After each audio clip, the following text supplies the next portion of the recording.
Mana baiknya?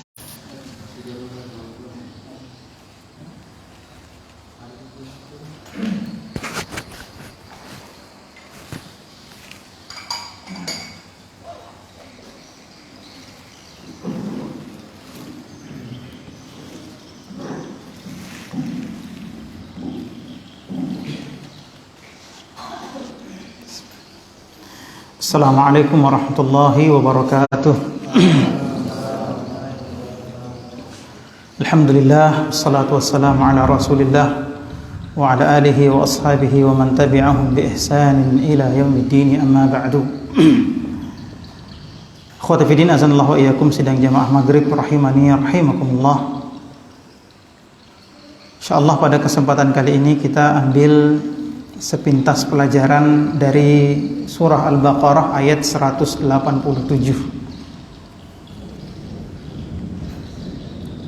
tentang puasa.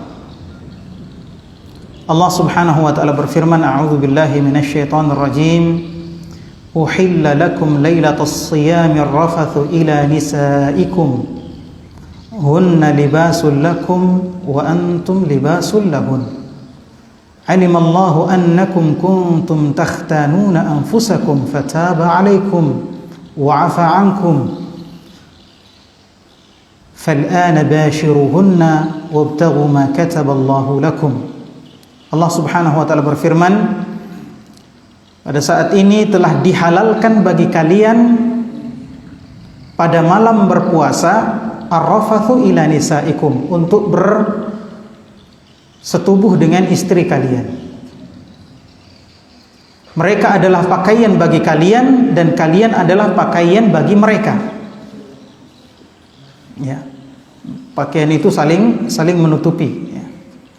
Alimallahu annakum kuntum takhtanuna anfusakum. Allah tahu bahwa kalian telah mengkhianati diri kalian. Fataba alaikum, maka Allah pun menerima taubat kalian dan memaafkan kalian. Fal'ana bashiruhunna wabtaghu ma kataballahu lakum.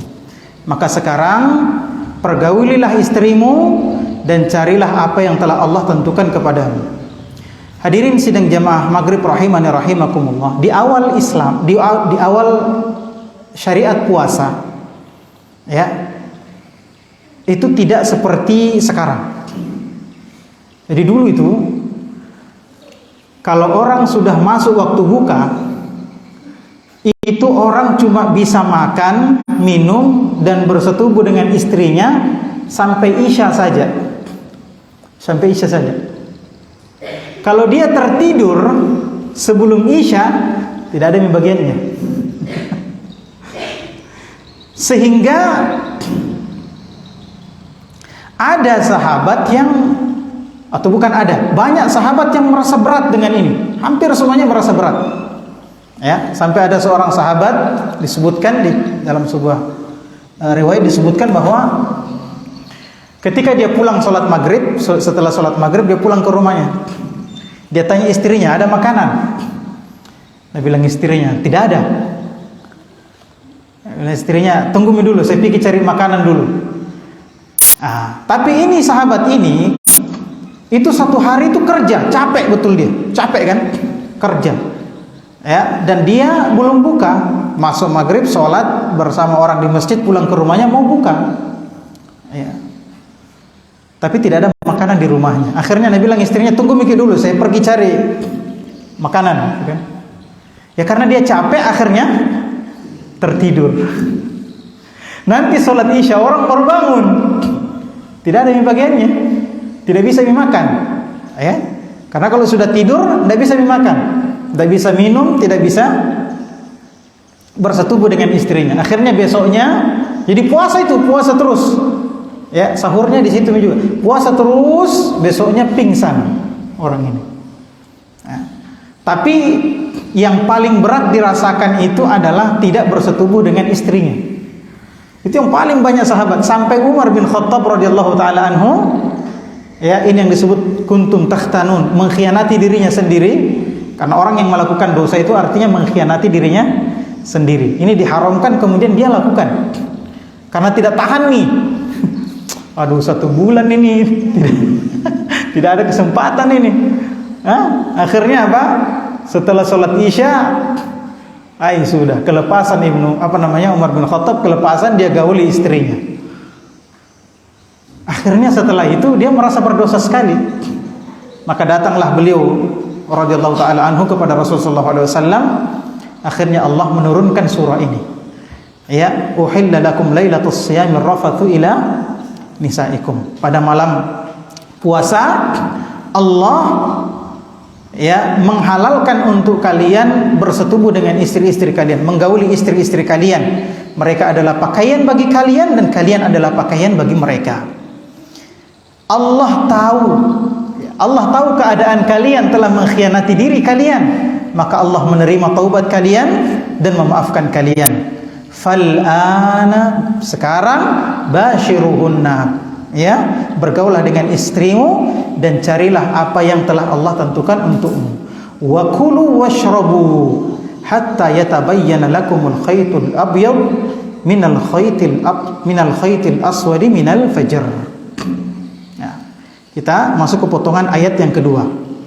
Ya, tadi kan cuma boleh makan dari maghrib sampai isya. Allah berikan keringanan, diperpanjang. Jadi sebenarnya Pak, kita ini enak. Kita tinggal dapat yang begininya. Coba kalau kita dapat yang dulu Pak, saya yakin tidak bisa bertahan kita ya. Kita ini kan kebanyakan kalau maghrib ya takjil istilahnya ya. Kemudian pulang istirahat, nanti biasanya ada yang sudah sholat tarawih baru makan, kan biasanya begitu. Ya. Nah, maka Allah perpanjang waktunya itu. Maka makan dan minumlah kalian sampai jelas bagi kalian benang putih dari benang hitam dari pagi hari atau fajar. Maka hikmah yang bisa diambil dari sini yang pertama adalah kewajiban niat sejak malam hari. Ya, kewajiban niat berpuasa sejak malam hari. Ya. Bagaimana ciri-cirinya orang berniat? Ya, sekali lagi niat itu tempatnya di kolbu, bukan di lidah ya, bukan di lidah. Tidak pernah Rasulullah mengajarkan kita ya, nawaitu sauma yaumi ghadin fardan lillahi ta'ala. Tidak pernah ada ajarannya Nabi begitu. Jadi tidak usah mikir kasih susah-susah dirita. Bagaimana niat itu? Niat itu artinya al-qasdu, keinginan. Kalau kita punya satu tujuan, itu niat. Kata para ulama, ciri-cirinya orang berniat puasa besok adalah sholat tarawih. Pasti kalau orang sholat tarawih pasti niat puasa besok, iya kan? Atau dia persiapan sahur. Buat apa dia persiapan sahur kalau tidak niat puasa? Ya kan? Dan saya kira kita semua persiapan sahur. Apalagi kalau sudah sahur, maka itu niat yang sangat jelas. Jadi sudah berlapis-lapis nih sebenarnya niatnya. Kalau dia sudah makan sahur, itu niat jelas bahwa dia mau puasa. Kemauannya, keinginannya untuk puasa, itulah niat. Dan ini harus ada sebelum terbitnya fajar. Itulah niat.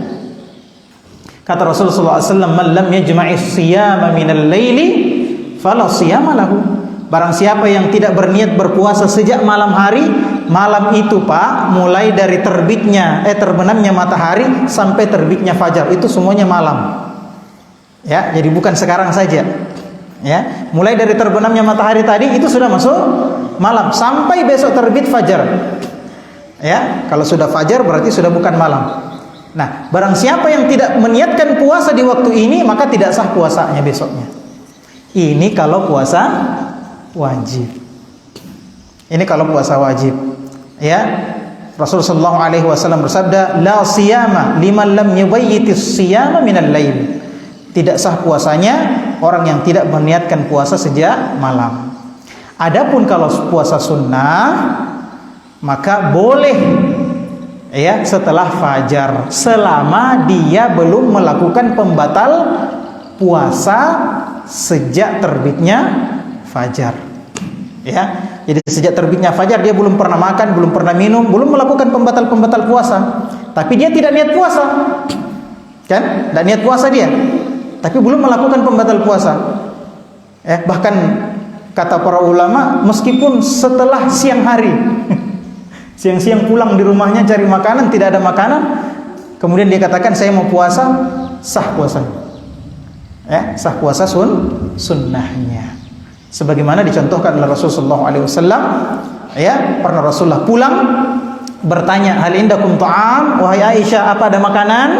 Kata Aisyah, tidak ada makanan ini Nabi. Dan Rasulullah itu adalah orang yang paling mulia.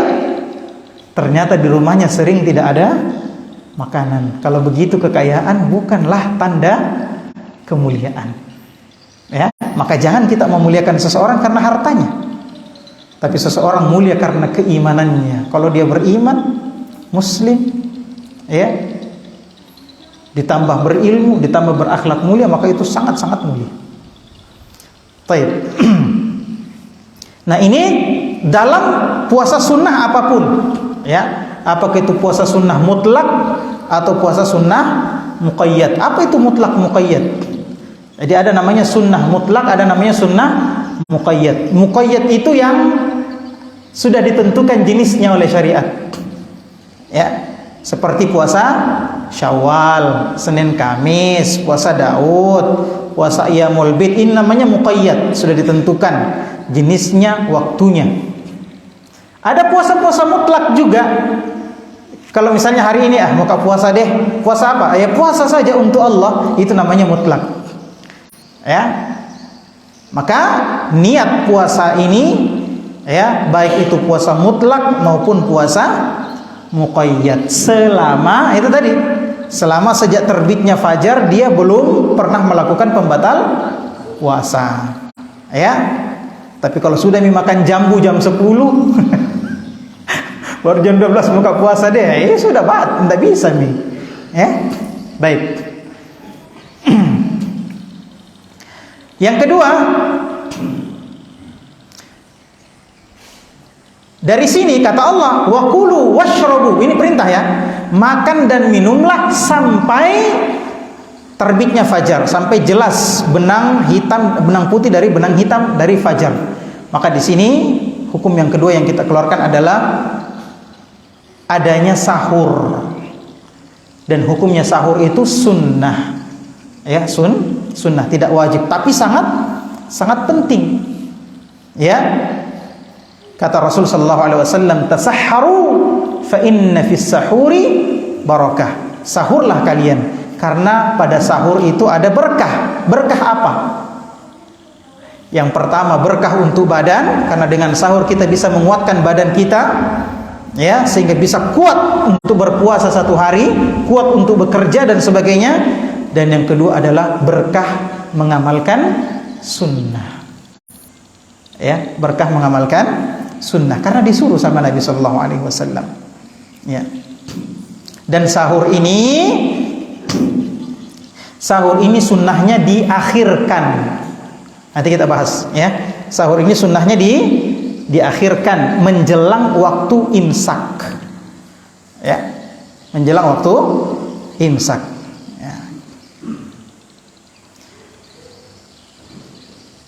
Dan hikmah yang lain dari sini, dari potongan ayat ini adalah tidak bolehnya muwasalah, puasa wisol, tidak boleh. Ada namanya puasa wisol, tidak sahur. Tidak sahur. Nah, sambung, tidak buka, tidak sahur. Nah, sambungi puasanya. 2 hari, 3 hari, ini tidak diperbolehkan dalam agama kita. Tapi dilakukan sama Nabi. Ini kekhususan bagi Nabi Sallallahu Alaihi Wasallam. Tapi Rasulullah memberikan keringanan bagi orang yang mau, maka boleh dia sambung puasanya dari sahur sampai sahur kembali. Boleh. Ya, boleh. Sampai situ saja, tidak boleh lebih dari itu. Tidak boleh dilewati lagi sahur. Ya. Jadi pas sahabat itu pernah melakukan itu karena dilihat Rasulullah juga melakukan itu. Ya. Kata Rasulullah SAW, la tuwasilu, jangan kalian berpuasa wisal, itu namanya puasa wisal. Adapun Nabi SAW kata beliau, fa innallaha at'amani wa saqani, Allah yang memberikan saya makan dan minum, kalian tidak tahu. Ya. Nah, kemudian disebutkan thumma atimmus shiyama ilal lail, dan afwan, belum sampai di sini. Wa kulu washrabu hatta yatabayyana lakumul khaytul abyadi minal khaytil aswadi minal fajar. Ya, jadi makan minum sampai apa? Sampai jelasnya fajar. Kata Rasul, al-fajru fajran. Fajar itu ada dua. Fajar itu ada dua. Ya. Fajar yang pertama itu disebut fajar kadzib. Fajar apa? Kadzib. Kadzib artinya bohong. Ya. Kenapa disebut kadzib? Mungkin karena seperti bohong-bohongi ki. Ya. Jadi fajar kadzib. Yang mana itu? Kalau kita perhatikan subuh-subuh, kita lihat-lihat, sebelum masuk fajar itu ada cahaya yang memanjang. Cahaya yang memanjang seperti ini, tapi sebentar sekali hilang. Nah, itu fajar namanya. Disitulah azan pertama. Disitulah azan pertama. Jadi azan subuh di sunnah Nabi itu 2 kali. Zaman Nabi azan pertama itu azannya Bilal, azan kedua azannya Ibnu Ummi Maktum. Ya, jadi azan pertama. Nah, kata Rasul sallallahu alaihi wasallam, "Idza sami'tum adzan Bilal," kalau kalian mendengarkan azannya Bilal, fakulu washrabu, maka makan dan minumlah kalian. Kalau kalian mendengarkan azannya Bilal, maka makan dan minumlah kalian sampai kalian mendengarkan azannya Ibnu Ummi Maktum, azan kedua. Kapan itu fajar kedua? Kalau kita lihat sudah mulai muncul cahaya, membentang cahaya itu di ufuk sana, membentang. Itu tidak akan putus lagi. Itulah yang disebut dengan fajar shadiq. Di situ orang berpuasa. Nah, perhatikan Pak, ini hukum Allah. Ya, ini hukum Allah. Di dalam ayat ini dikatakan wa kulu washrabu hatta. Yang perlu kita ketahui, dalam nas-nas syariat kalau ada kata hatta atau ila artinya sampai, maka hukum setelahnya berbeda dengan hukum sebelumnya. Perhatikan. Makan dan minumlah kalian hatta, sampai jelas bagi kalian fajar. Bisa dipahami Pak? Berarti ini ada 2 hukum yang berbeda. Hukum sebelum fajar adalah boleh makan dan minum.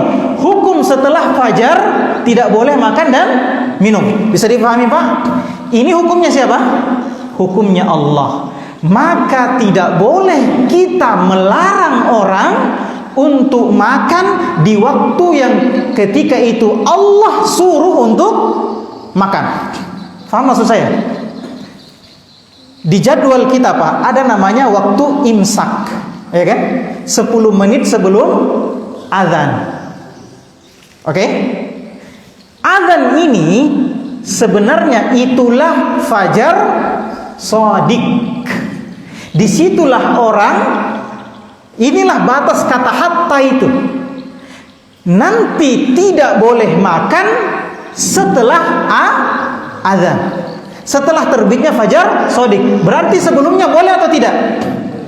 Boleh. Kalau kita katakan tidak boleh, berarti kita mengharamkan apa yang dihalalkan Allah. Boleh atau tidak? Maka ini pelanggaran besar. Ya. Itu waktu-waktu imsak itu, itulah pelanggaran besar. Ya. Imsak ini artinya apa? Imsak ini rukun puasa. Imsak itu rukun puasa. Rukun puasa 2. Niat dengan imsak. Imsak itu apa? Menahan segala hal yang bisa membatalkan puasa. Jadi imsak itu sebenarnya waktunya kapan? Ketika terbit fajar shadiq, disitulah imsak. Kalau ada orang yang membuat imsak sebelum fajar shadiq, berarti dia telah membuat syariat yang tidak sama dengan syariatnya Allah. Bisa dipahami, Pak? Ya, bisa ya? Maka orang makan di saat Allah masih membolehkan untuk makan. Harusnya dia lebih hati-hati membuat syariat baru. Ya, Bapak-bapak sekalian, kalau begitu kita sudah tahu berhenti makan, berhenti minum itu pada saat apa? Fajar shadiq. Ya, alhamdulillah. Ya. Nah, ini perintah Rasul. Kalau kalian mendengarkan azannya Bilal, maka makan dan minumlah kalian sampai, coba lihat di hadis itu ada kata hatta juga, sampai kalian mendengarkan azannya Ibnu Ummi Maktum. Ibnu Ummi Maktum, Pak, ini buta orangnya. Bagaimana dia tahu bahwasanya fajar? Ya. Dalam hadis disebutkan, kana Ibnu Ummi Maktum la yu'adzinu hatta qalu asbahta asbahta. Ibnu Ummi Maktum itu tidak akan azan sampai orang-orang mengatakan sudah pagi, sudah pagi. Nah, berarti ini penuh dengan keyakinan. Bisa paham, Pak ya? Baik, nanti kita lihat bagaimana menentukan waktu. Nah, itu batas awal puasa adalah fajar shadiq. Bagaimana kita menentukan fajar shadiq? Bagaimana kita menentukan fajar shadiq atau masuknya waktu maghrib? Ada 4 cara. Dan keempat ini berurutan. Harus didahulukan yang paling awal. Tidak boleh ditabrak-tabrakan. Jam berapa masuk Isya? Lewat 22. Oke, masih banyak ya. Baik, yang pertama, menentukan fajar shadiq dengan keyakinan. Bagaimana itu keyakinan? Dengan dilihat dengan mata kepala sendiri. Ini yang pertama.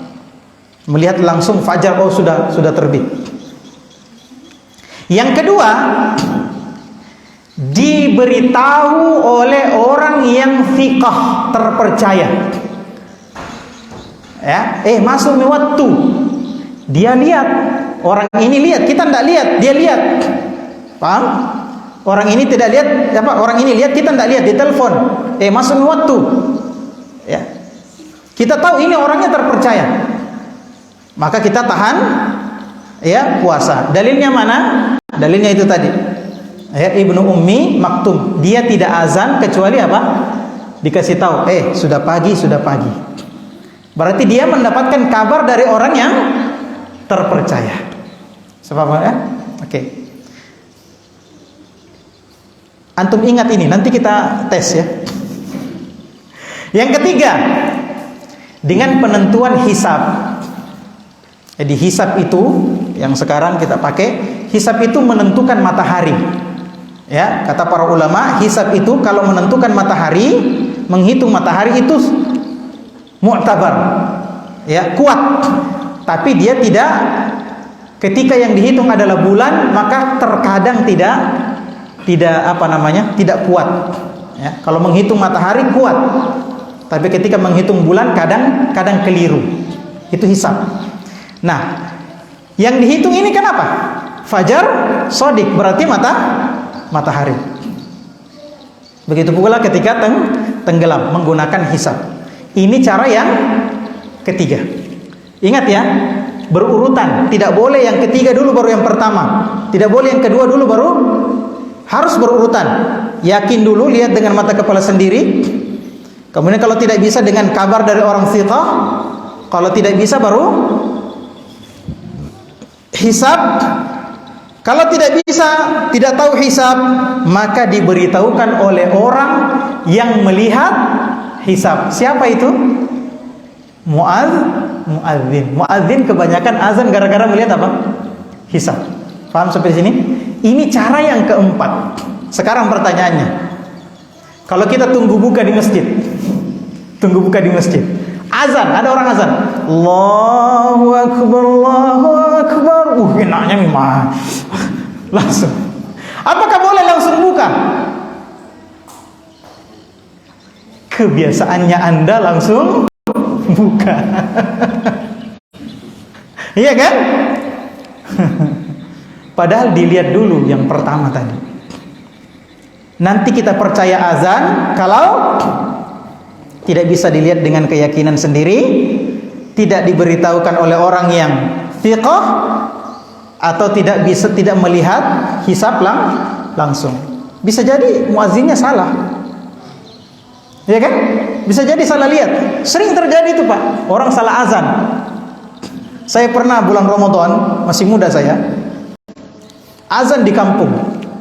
Azan asar jam 2:30. Saya lihat jam itu sudah waktu asar masuk jam 3:30. Saya kira 3:30. Saya pergi azan. Saya yakin sekali. Setelah azan saya lihat jam, kok salah? Baru 2:30. Mati meja. Saya mau lari, saya keluar dari masjid mau lari. Wih, banyak nih orang datang. Kan bulan Ramadan orang semangat-semangat. Wih, banyak nih orang. Terpaksa saya masuk sembunyi di mimbar.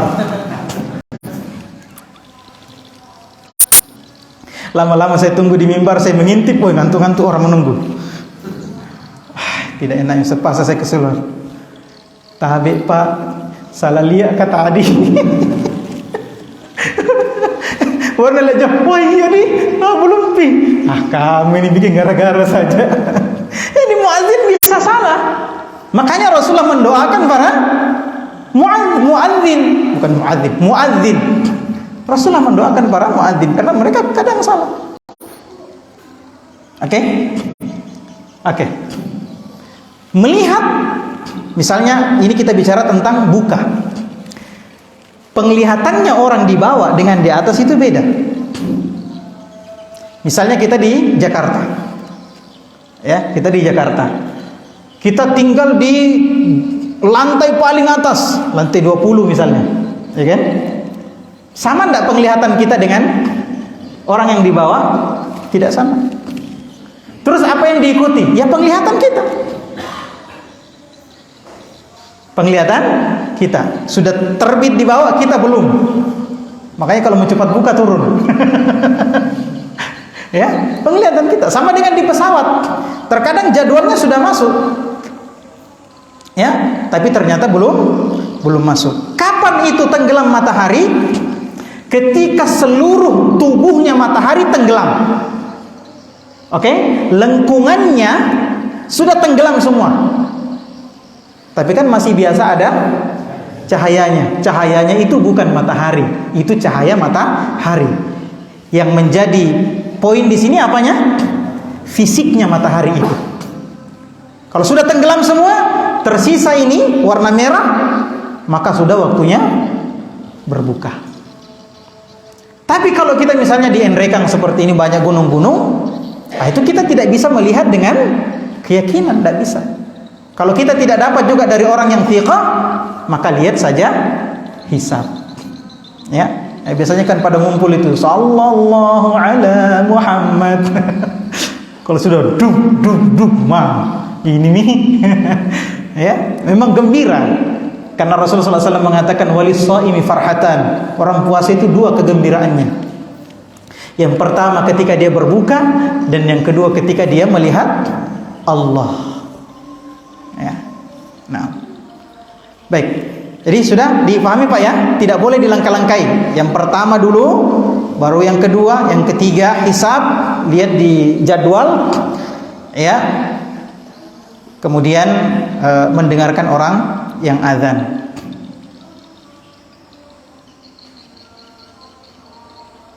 Ya. Ini firman Allah, "Tsumma atimmus shiyama ilal lail." Kemudian sempurnakanlah puasamu sampai malam.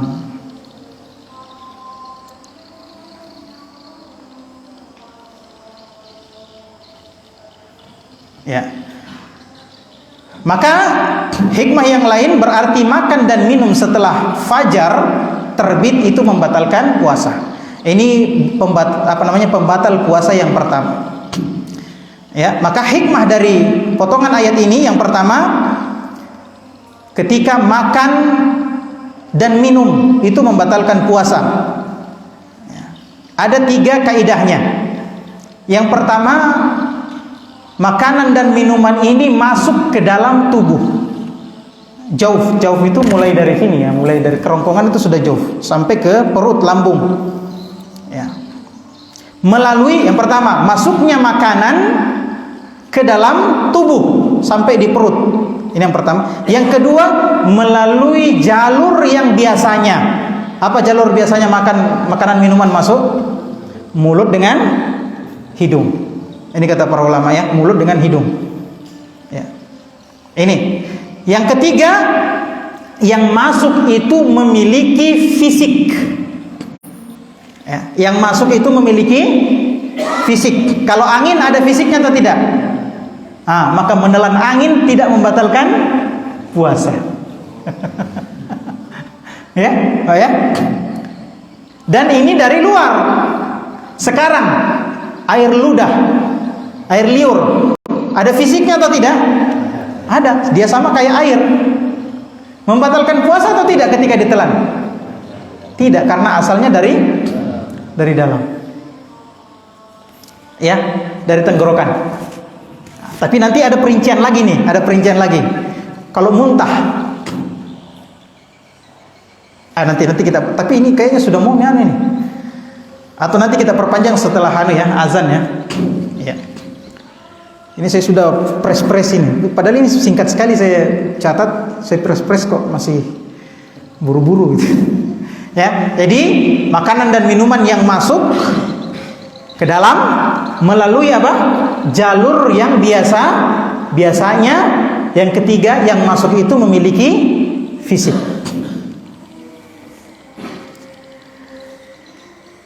Yang kedua, yang seperti dengan makanan. Yang seperti makanan. Apa itu yang seperti makanan?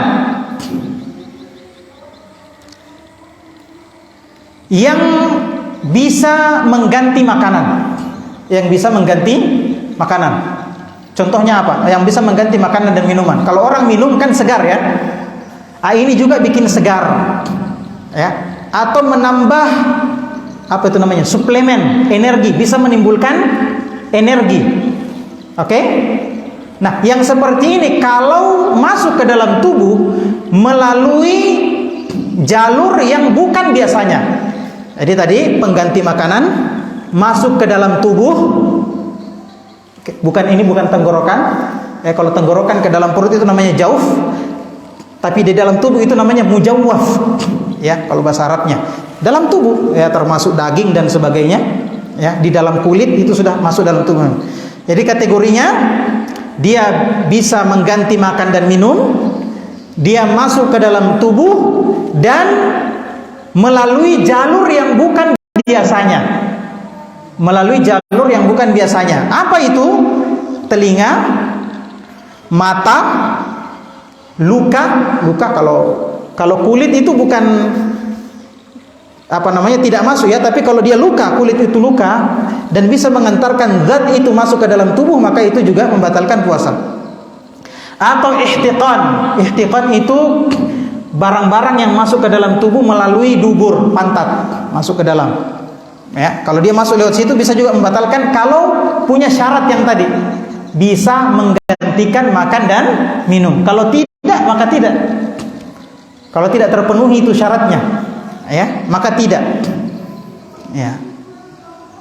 Kemudian suntik, ya, suntik juga. Ya.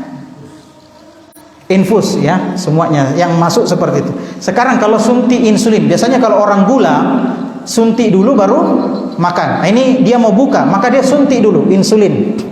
Membatalkan puasa atau tidak? Tidak membatalkan puasa. Kenapa? Karena dia tidak memberikan suplemen energi. Tidak bisa sebagai pengganti makanan. Tapi kalau suntik obat kuat, membatalkan puasa. Karena dia memberi daya energi. Bisa dipahami Pak ya? Iya. Kalau obat ini jelas itu membatalkan puasa. Ya, apalagi masuk lewat mulut. Kalau misalnya orang susah berak, ada biasa itu dikasih masuk di pantat, itu membatalkan atau tidak? Hah? Saya tidak pernah rasa ya. Cuma pernah. Tidak ya. Kalau tidak berarti tidak, karena dia untuk mengencerkan kotoran saja ya, memberikan jalan keluar. Kalau tidak maka tidak. Saya tidak bilang tidak ya, tapi kalau tidak maka tidak, karena saya tidak pernah rasakan.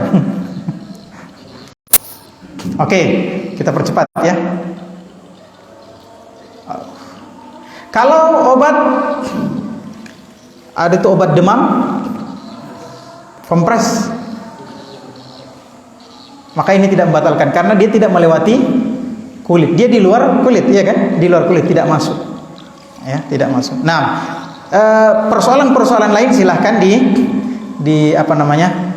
Silahkan ditimbang dengan itu.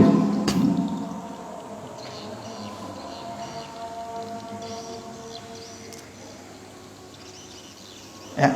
Jadi yang masuk melalui mata, ya, masuk melalui mata atau masuk melalui telinga.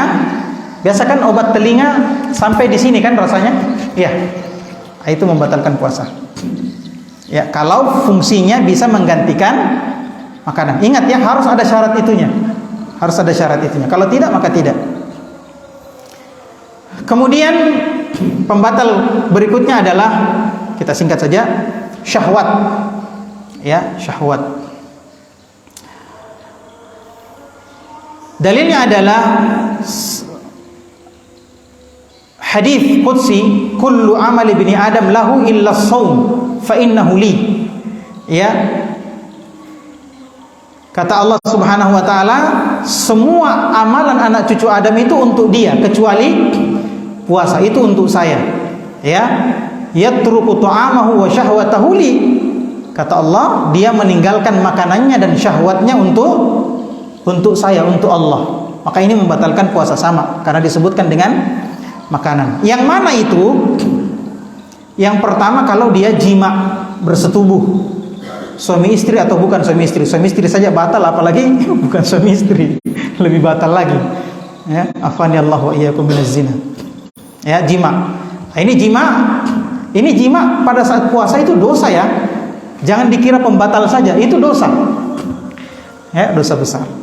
Ya, dan kalau dia batal gara-gara jima, maka harus membayar kafarat. Apa kafaratnya? Siapa ingat? Puasa 2 bulan berturut-turut. Kalau tidak bisa, ini bukan pilihan tapi urutan. It'amu sittina miskina, memberikan makan 60 orang miskin. Yang namanya 2 bulan berturut-turut itu 60 hari. Hari 59 ke 59 dia batal, ulang lagi dari awal. Berat atau tidak? Berat. Kalau sudah tidak bisa, maka apa? Memberikan makan 60 orang miskin. Tapi jangan kita bilang, itu mau saya deh kaya aja kak, gampang je 60 je lagi. Santri saja satu pesantren ku kasih. Enggak, ini dosa besar. Paham ya? Afwan. Membebaskan budak, ya. Sekarang susah kita dapat budak. Yang ketiga apa? Memberikan makan. Kalau tidak bisa, maka telah dihalalkan bagi kalian pada malam puasa bergaul dengan istri-istri kalian. Ya. Mereka adalah pakaian bagi kalian dan kalian adalah pakaian bagi mereka. Karena ini dihalalkan pada malam hari, berarti tidak dihalalkan pada siang hari. Kemudian yang kedua, sengaja mengeluarkan air mani. Ya. Apakah dengan onani? Onani ini haram ya. Ya. Apakah dengan onani atau bermesraan? Kita selesaikan dulu poin ini. Bermesraan dengan istrinya. Ya. Makanya siang-siang itu Pak, jangan banyak-banyak di rumah, banyak-banyak di masjid lah, ngaji gitu kan. Ya, apalagi kalau mamanya biasanya itu sudah bikin-bikin makanan, mandi nih, kasih bersih-bersih diri. Keluar dari WC biasa itu menggairahkan sekali ya, itu kan repot kan. Kita mau lari nah. Iya, susah. Jadi ini apa namanya? Bermesraan dengan istri itu tidak haram. Bermesraan dengan istri itu tidak haram, paham ya? Karena Rasulullah melakukannya. Tetapi ketika keluar air maninya gara-gara seperti itu, maka puasanya jadi batal, tetapi tidak bayar kafarat. Atau terlalu banyak melihat, nah ini lihat buka-buka Facebook, lihat TikTok sekarang masya Allah luar biasa ya. Kemudian karena menikmati sekali penglihatannya keluar air maninya, maka ini membatalkan puasa. Baik, kita azan dulu ya.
Baik, kita lanjutkan sedikit ya kawan ya, kita persingkat saja. Tadi apa? Jima ya, hubungan suami istri. Yang kedua, sengaja mengeluarkan air mani atau sengaja melakukan perbuatan yang menyebabkan keluarnya air mani. Ya. Tapi perbuatannya tidak membatalkan, keluarnya itu baru membatalkan. Ya, melihat-lihat dan sebagainya. Ya biar istrinya lihat-lihat, ya biar istrinya lihat-lihat sampai nikmat sekali keluar, maka ini. Kemudian yang ketiga, keluarnya madhi. Ya, ini mazhabnya Imam Ahmad ya. Keluarnya madhi. Apa itu madhi? Jadi seseorang itu punya 3 cairan putih kental laki-laki. Ya, kalau perempuan ditambah nanti keputihan ya. Ada 3 cairan putih kental yang keluar dari kemaluan. Yang pertama namanya air mani. Yang kedua namanya madhi. Yang ketiga namanya wadi. Wadi ini cairan putih kental yang keluar bersamaan dengan air kencing kalau orang dingin biasanya. ya, keluar itu najis. Itu najis. Ya. Mani dengan madhi apa perbedaannya? Jadi mani dengan madhi itu cairan putih kental yang keluar dari kemaluan karena syahwat. Sama-sama karena syahwat. Ya. Tetapi bedanya adalah air mani keluar dengan disertai rasa enak. Kalau madhi tidak ada rasa enaknya. Kemudian air mani itu setelah air mani keluar itu ada rasa lemas. Rasa lemas. Kalau madhi tidak. Ya. Kemudian dalam Al-Qur'an dikatakan yakhruju mimma'in dafik. Ini sifatnya air mani itu memancar, muncrat. Ya. Kalau madhi tidak. Nah, itu bedanya ya. Bedanya air mani dengan madhi. Tapi kalau dia keluar madhi ini keluar karena syahwat, itu juga membatalkan puasa. Ini madhabnya sebagian ulama Hanabilah. Ya, kebetulan saya bermadhab Hanabilah ya. Makanya saya sampaikan. Ya. Bisa ditahu bedanya Pak ya? Iya. Jadi ini juga membatalkan puasa kalau dia keluar karena syahwat. Ya, biasanya kalau sering nonton atau lihat-lihat perempuan cantik dan sebagainya bersyahwat, maka ini keluar. Ya, sore-sore pergi mana? Pergi apa namanya orang itu? Ngabuburit di lapangan. Ya. Jadi kalau keluar tanpa sengaja, maka ini tidak membatalkan puasa. Seperti mimpi. Ya, mimpi ini tidak membatalkan puasa karena bukan kehendak kita. Tadi ini kalau sebabnya kita kerjakan. Kalau mimpi kan tidak. Ya. Nah. Makasih Pak ya. Baik. Kemudian pembatal berikutnya adalah muntah dengan sengaja. Jadi apapun yang dilakukan untuk mengeluarkan muntah, seperti korek-korek mulutnya, atau dia tahu kalau saya lihat ini saya muntah. Dia pergi nonton film jorok-jorok, film WC ke apa, orang bongkar septic tank, dia pergi nonton, muntah. Padahal dia tahu kalau dia lihat yang begitu dia muntah. Maka ini juga membatalkan puasa, termasuk sengaja muntah. Atau apa itu biasa enak-enak itu kalau siang-siang ya, korek-korek kuku kaki itu, yang donat di kaki yang hitam-hitam, baru pergi na cium. Nah tahu mi busuk, pergi lagi na cium. Muntah. Ini sama. Ini sama. Ya, kata Rasulullah SAW, barang siapa yang muntah dengan sengaja maka hendaklah dia mengganti puasanya. Kalau dia dan barang siapa yang dikalahkan oleh muntahnya maka ya tidak perlu membatalkan, tidak perlu mengganti puasanya. Misalnya ke Enrekang, Enrekang luar biasa Pak ya. Muntah, itu berarti dia tidak sengaja. Ya. Ini cocok sekali sama kampung kita ini. Baik. Yang berikutnya, berbekam. Berbekam ini polemik ya. Perbedaan pendapat di kalangan para ulama. Adapun dalam mazhab kami, maka ini membatalkan puasa. Berdasarkan hadis Rasulullah SAW, aftaral hajim wal mahjum. Orang yang, tapi nanti kita perinci. Orang yang membekam dengan yang dibekam sama-sama batal puasanya. Sama-sama batal puasanya. Hadis ini biasanya dibantah dengan apa? Hadis yang lain. Ya, yang disebutkan menasakh, menghapus hukumnya. Jadi hukumnya ini hadis berarti batal puasanya kan? Kalau dia berbekam atau dibekam. Maka ada hadis yang lain. Ihtajama Rasul sallallahu alaihi wasallam wa huwa shaim.